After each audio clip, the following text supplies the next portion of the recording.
Welcome to Why I Left, a podcast that explores the Great Resignation. I'm your host, Brian Akar. Join me as I chronicle real stories from real people about the reasons they decided to leave their jobs during the pandemic and what has happened since.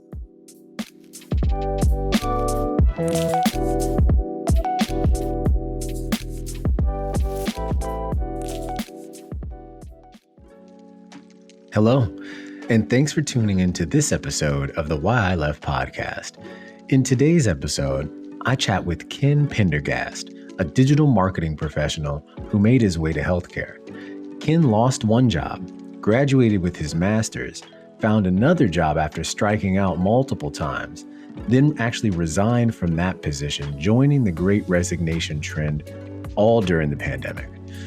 Now, his struggle to find an entry-level role before finally catching a break is something that really resonated with me, given my own experiences during the Great Recession back of 2008. So I really wanted him to share his story. Let's get to it. All right, welcome back. So our guest today is Ken Pendergast. Ken is a digital marketing professional with a really strong interest in public policy and population health. Now, after losing one job and graduating with his master's during the pandemic, he really began asking himself, whether he made the right move before actually catching a break towards the end.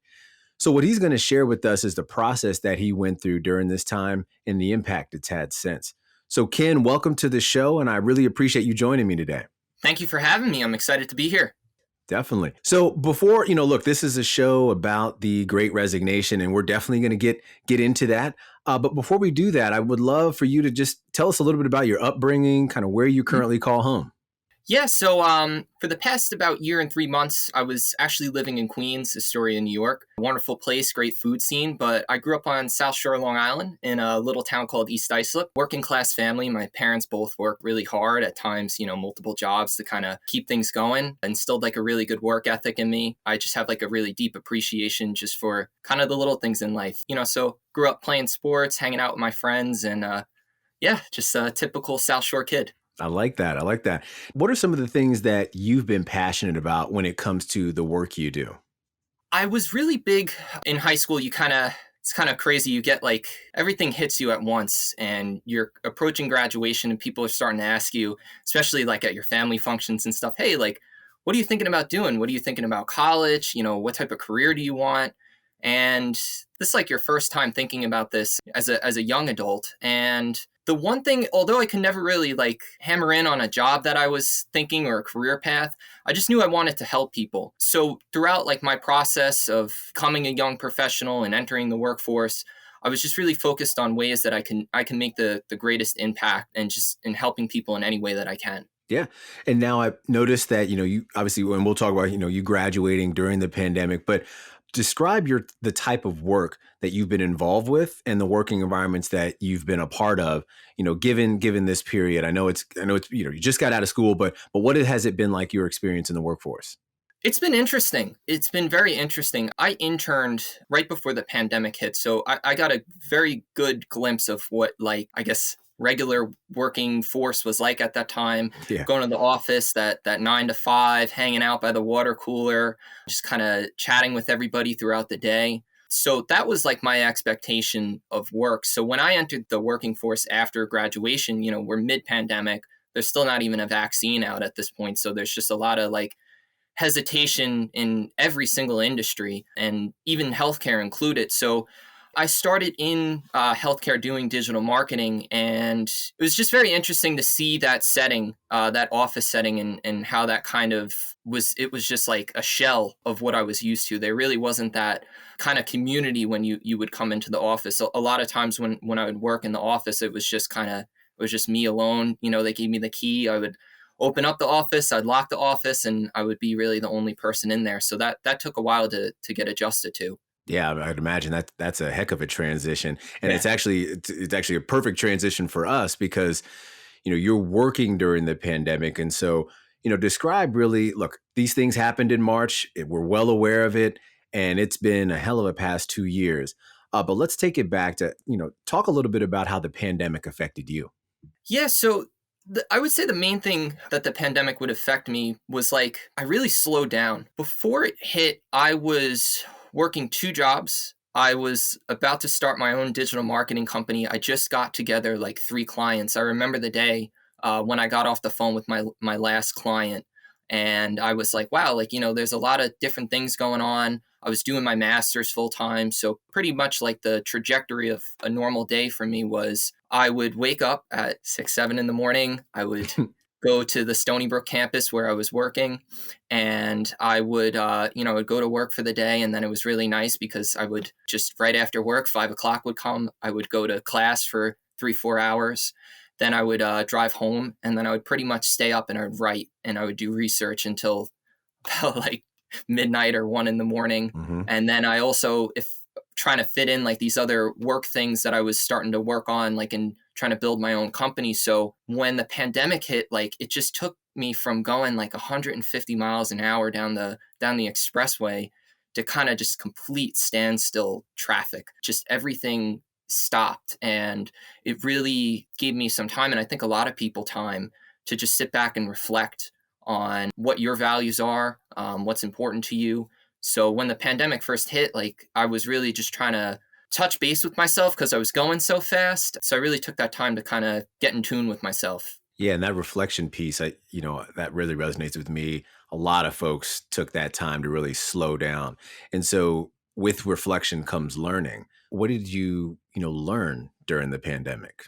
It was interesting. I was going at such a fast pace. Like I said, I was going like 150 miles an hour before all this kind of just like stopped. So suddenly there really wasn't like a lead up to it. And it was interesting that you would think like after going so fast and getting to that point where everything slowed down, like I felt like a lot of people, at least just in like my viewpoint, kind of realized that they liked going slow. I don't know what it is or what that tick is that I have that like I constantly have to keep going, going, going. But it was really difficult for me to adjust to that kind of new pace of, at the time I was working from home then, school was from home. That was something that was like really different for me because like I always liked being in the classroom and talking with my peers and talking with my professors like before and after class. It's always good to have that kind of that physical presence. And, I really realized like how much I appreciated people. I don't take those small social interactions lightly anymore. Just even someone walking down the street that I talk with, like I value every second of that. So it really made me appreciate like working and just people in general. No, I like that. And so you were working at the time. So how did the pandemic and so March is when it really came on. How did it really start to affect the relationship with your job? Yeah, so I worked for the Performing Arts Center. So like a lot of in-person events, like we had a 1,200 seat, theater where we would have people come and perform. So like in the pandemic, like especially when that first hit, the thing I'm thinking like it took until really like September of this past year for Broadway to come back, Right, So right. at that time, like I'm thinking, oh no, like I'm thinking this, like when the pandemic hit, and if I remember correctly, it was kind of like, we're going to take 2 weeks.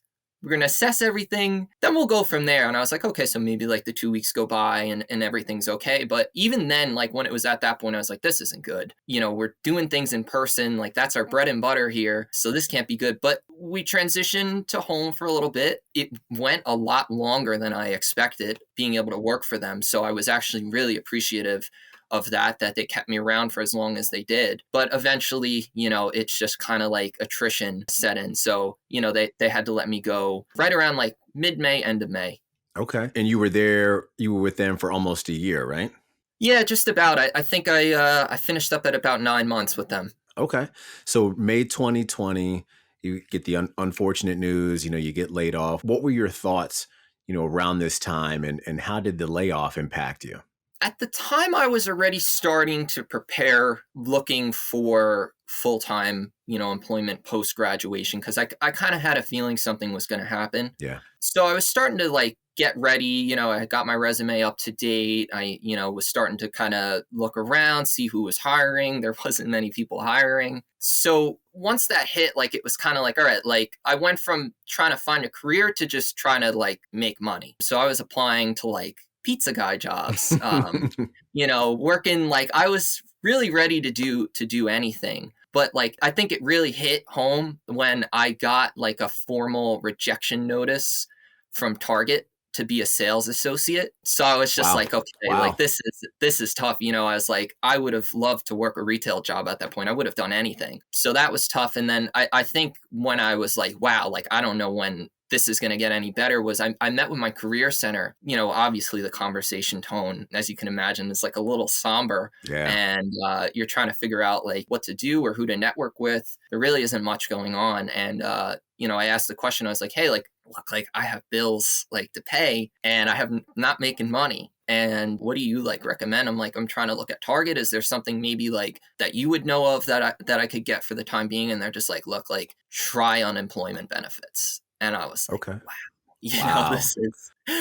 this is the reality. It wasn't like they were telling me to give up, but they're like, look, like, we understand that you have things to pay for. And like, this might be your only option. So that was tough. Wow, that's tough information to hear.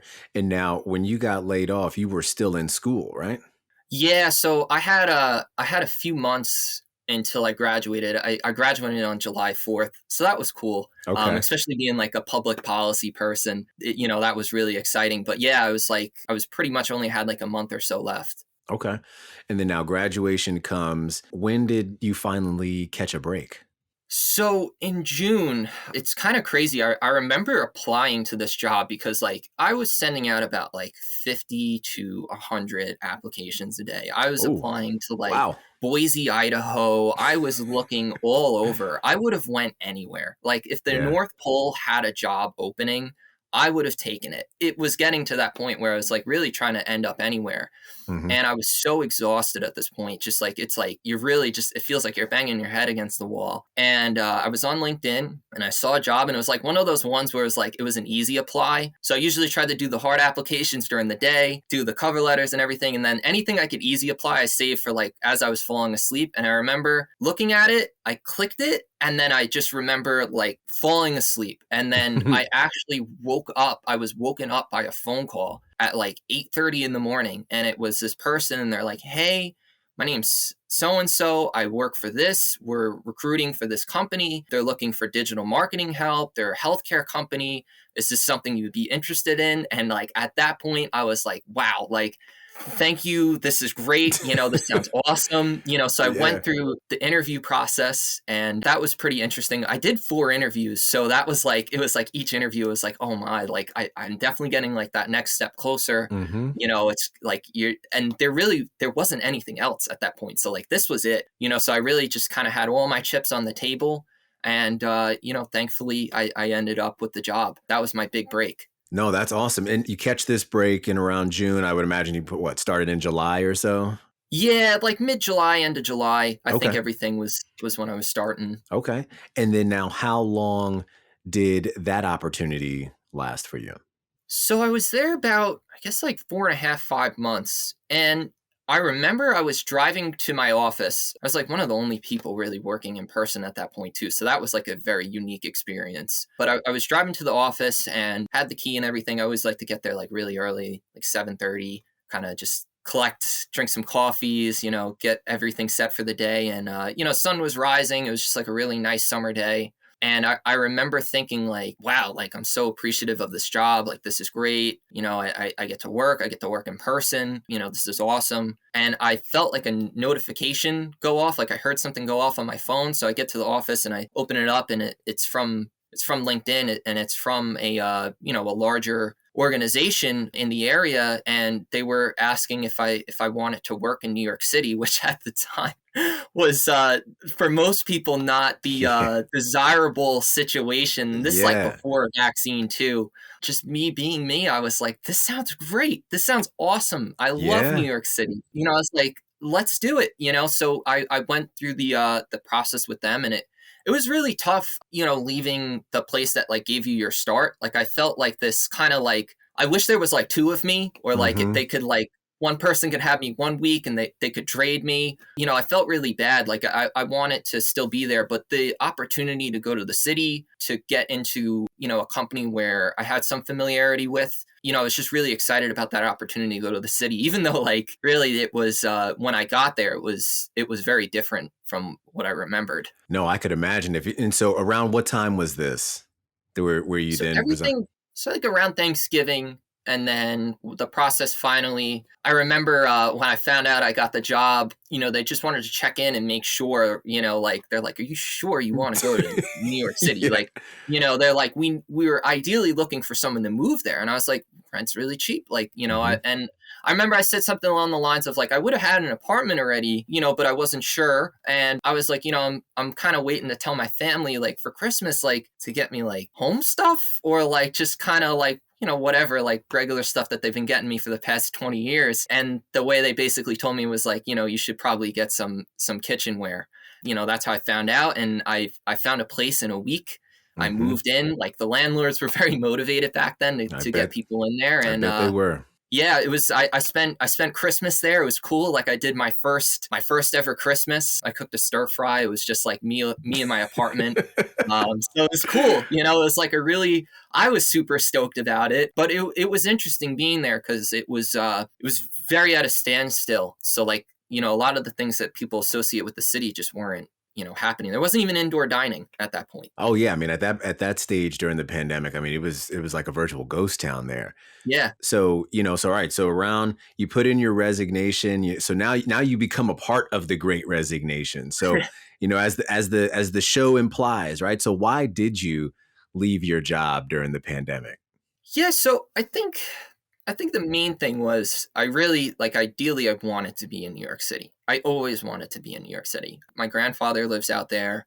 I always loved visiting him. I just love the energy there. Like I said before, I'm kind of a person that goes at that like 150 miles per hour. It's very hard to, slow me down. So I felt like I would fit in there because everybody is going 150 miles an hour. So you're not kind of like the oddball that's just like racing around. Right. So I really wanted to go to the city. And then the other thing too is I valued the growth opportunity that this new company was possibly going to provide me. I felt like it was a place where I could grow as a professional and, continue growth in my career. So I would say those are like the two main reasons how they got me to come aboard. No, that makes sense, and studies are showing a lot of that too. The opportunity for growth, for development.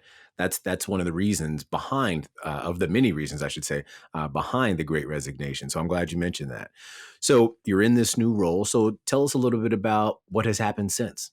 Yeah, so I did this role in New York City for a year and 3 months. Right around like New Year's, I just was kind of, I joined this company for career development. So I figured, let me take a look at the internal jobs portal and just see, Hmm. what's out there. How does this process work? I probably won't get anything this time around, but let me just see how it works so I know. So I put in an application. I found this one job doing population health that I thought was interesting. I always wanted to work with like data and, statistics. And I felt like, it was kind of more geared towards what I was learning in graduate school. Up until then, I mostly was in business roles. So for me, it was like, all right, let me see, how this goes and put in the application.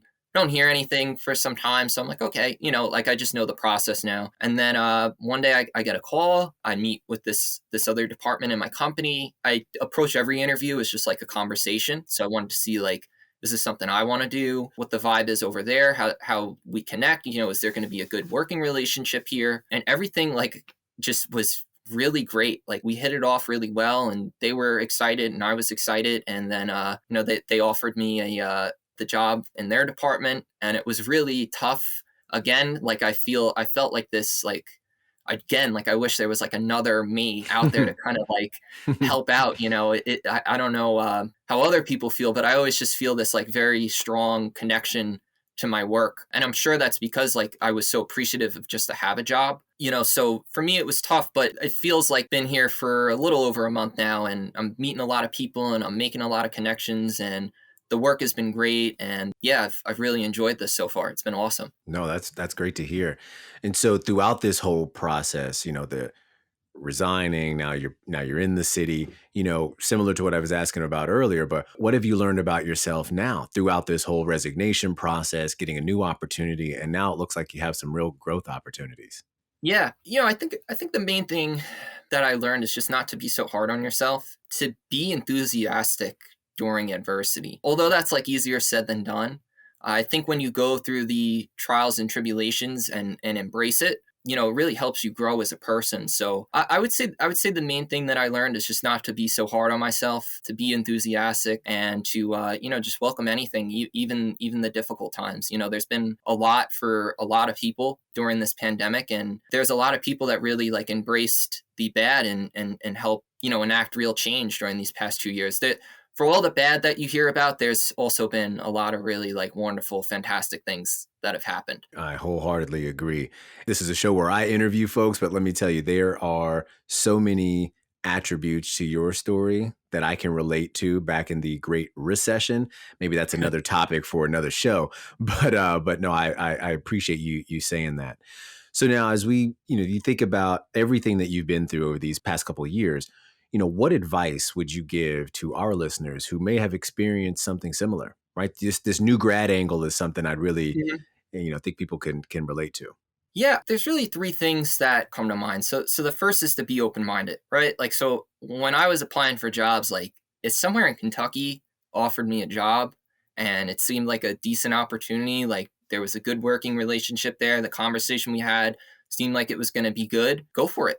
Go to Kentucky. Don't limit yourself, because I think that's kind of what would hold people back in a sense, is you don't want to like set a bar for yourself and miss out on an opportunity that actually could end up really helping you out. So definitely be open-minded. If you're in school now, I highly recommend trying to intern if you can, trying to network with people, because when I was looking for a job, I touched base with, like, I had my quote unquote Rolodex. I know that's a little old school. But I had my Rolodex and I called everybody, I got in touch with everybody that was in there. It didn't lead to a job, but you know what? It was good to maintain that contact, those relationships, to speak with those people, see how they're doing, how they're handling things. You never know how those connections could pay off later down the road, or it's just always good to know people. Mm-hmm. And the last thing is you have to stay structured. I was unemployed for like a month and a half. And I think the thing that I found was really important is to, hold yourself accountable to a routine. Make sure you stick to that. Make sure you stay structured, because really at the end of the day, accountability is everything. And, the only person that's truly going to hold you accountable is yourself. So really just try to stay structured, and, of course, don't give up. That's the worst thing you can do. You only fail when you stop trying. No, I appreciate you sharing that. So look, this was great, Ken, to hear your story, to have you share with others. I'm sure there's going to be some people who resonate with your experience, not only as a new grad, right? But, maybe getting laid off, getting another opportunity, and those feelings.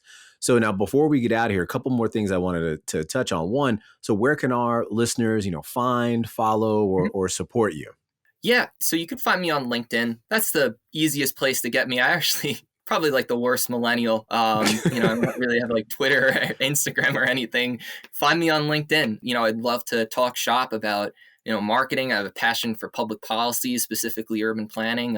So yeah, find me there. Start a conversation. I'm very responsive. As I know, right? You reached out, you responded to me. So I appreciate that. And now also too, on a bit more of a somber note, I understand, you recently, tragically lost a friend. And so, my condolences to his family, loved ones, as well as friends.